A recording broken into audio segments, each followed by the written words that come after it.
ಬಂದಿರುವಂತಹದ್ದು ನಿಮ್ಗೆ queen of cups ಬಂದಿದೆ.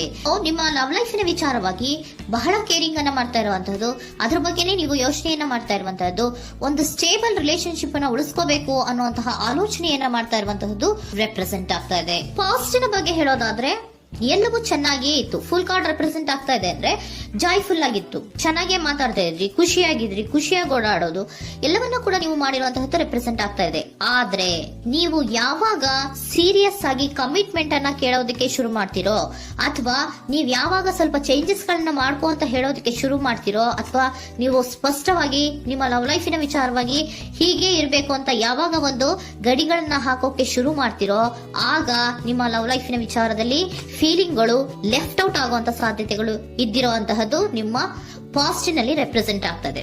ನೀವೇನಾದ್ರೂ ಹಾಗಿರ್ಬೇಕು ಹೀಗಿರ್ಬೇಕು ಅಂತ ಏನಾದ್ರೂ ನೀವು ಅವ್ರಿಗೆ ಹೇಳಿದ್ರೆ ಅವರು ನಿಮ್ಮಿಂದ ಸ್ವಲ್ಪ ಸ್ವಲ್ಪ ದೂರ ಹೋಗಿರುವಂತಹದ್ದು ರೆಪ್ರೆಸೆಂಟ್ ಆಗ್ತಾ ಇದೆ. ಯಾಕಂದ್ರೆ ನೀವು ಖುಷಿಯಾಗಿರ್ಬೇಕು, ಸಂತೋಷ ಆಗಿರ್ಬೇಕು, ಅಷ್ಟನ್ನ ಮಾತ್ರನೇ ಅವರು ಎಕ್ಸ್ಪೆಕ್ಟ್ ಅನ್ನ ಮಾಡುವಂತಹದ್ದು. ಈಗ ಸದ್ಯದ ಮಟ್ಟಿಗೆ ಅವರು ನಿಮ್ಗೆ ಯಾವುದೇ ರೀತಿಯ ಸೀರಿಯಸ್ ಕಮಿಟ್ಮೆಂಟ್ ಗೆ ಒಳಗಾಗುವಂತ ಸಾಧ್ಯತೆಗಳು ಯಾವುದು ಇದ್ದಿರೋ ಮಟ್ಟಿಗೆ ನಿಮ್ಮ ಪಾಸ್ಟ್ ನಲ್ಲಿ ರೆಪ್ರೆಸೆಂಟ್ ಆಗ್ತಾ ಇಲ್ಲ.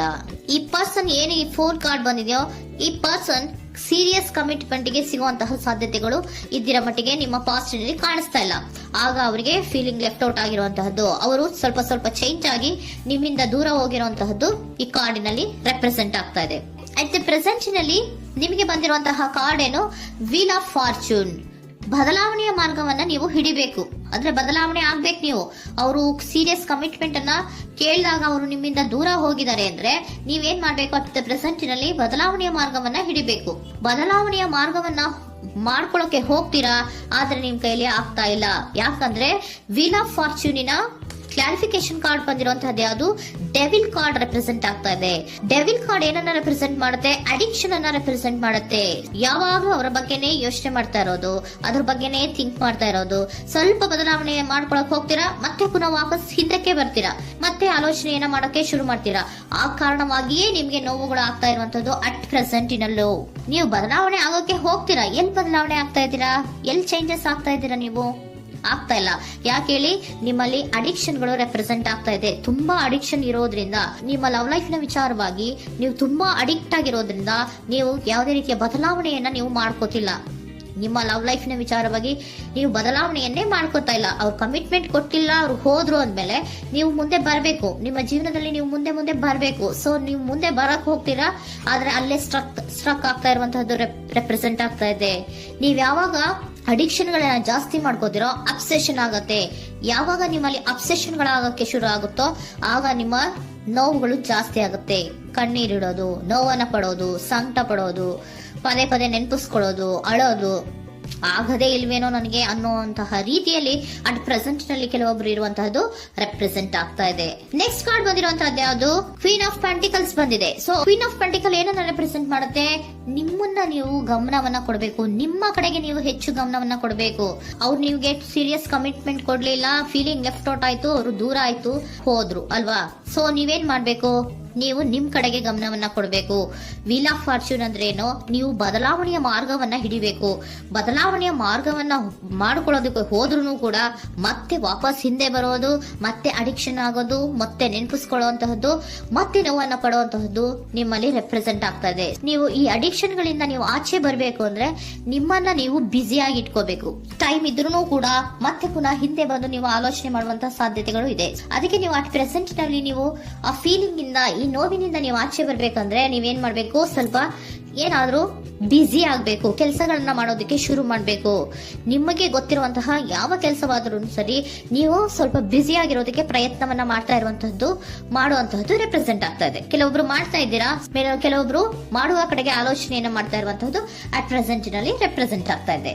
ಇಮಿಡಿಯೇಟ್ ಫ್ಯೂಚರ್ ನಲ್ಲಿ ಏನ್ ರೆಪ್ರೆಸೆಂಟ್ ಆಗ್ತಾ ಇದೆ, ನೈಟ್ ಆಫ್ ಸೋರ್ಟ್ಸ್ ರೆಪ್ರೆಸೆಂಟ್ ಆಗ್ತಾ ಇದೆ.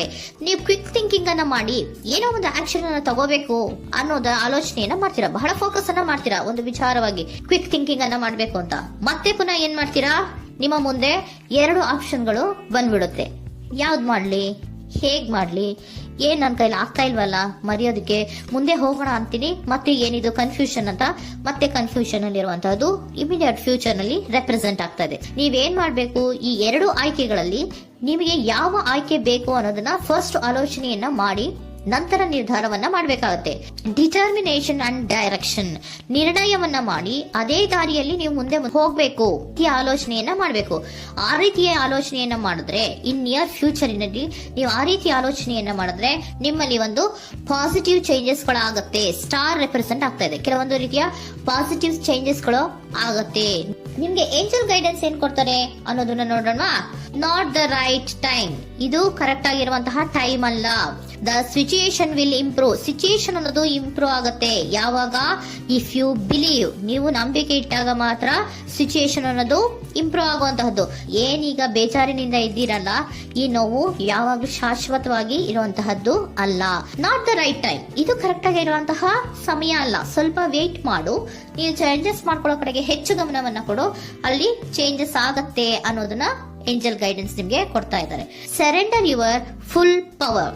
Your life is a calling for you to step into your full power rather than playing it small. ನೀವು ಧೈರ್ಯವಾಗಿ ಒಂದು ಹೆಜ್ಜೆಯನ್ನ ಮುಂದಕ್ಕೆ ಇಡಬೇಕು. ಸೊ ಮುಂದೆ ಹೋಗುವಂತಹ ಆಲೋಚನೆಯನ್ನ ಮಾಡಬೇಕು. ಪವರ್ ಇಂದ, ನಿಮ್ಮಲ್ಲಿರುವಂತಹ ಪವರ್ ಅನ್ನ ಯೂಸ್ ಮಾಡ್ಕೊಳ್ಳಿ. ಯಾಕೆ ನನ್ನಲ್ಲಿ ಏನಿಲ್ಲ, ನನ್ನ ಕೈಲಿ ಏನೂ ಆಗಲ್ಲ ಅಂತ ಯಾಕೆ ಕೂತಿದ್ದೀರಾ? ನೀವು ಏನ್ ಮಾಡ್ಬೇಕು, ಬಹಳ ಧೈರ್ಯದಿಂದ ಮುಂದಕ್ಕೆ ಹೋಗಿ ಅನ್ನೋದನ್ನ ನಿಮ್ಗೆ ಸರೆಂಡರ್ ಕಾರ್ಡ್ಗಳು ಕೂಡ ಹೇಳ್ತಾ ಇದ್ದಾರೆ.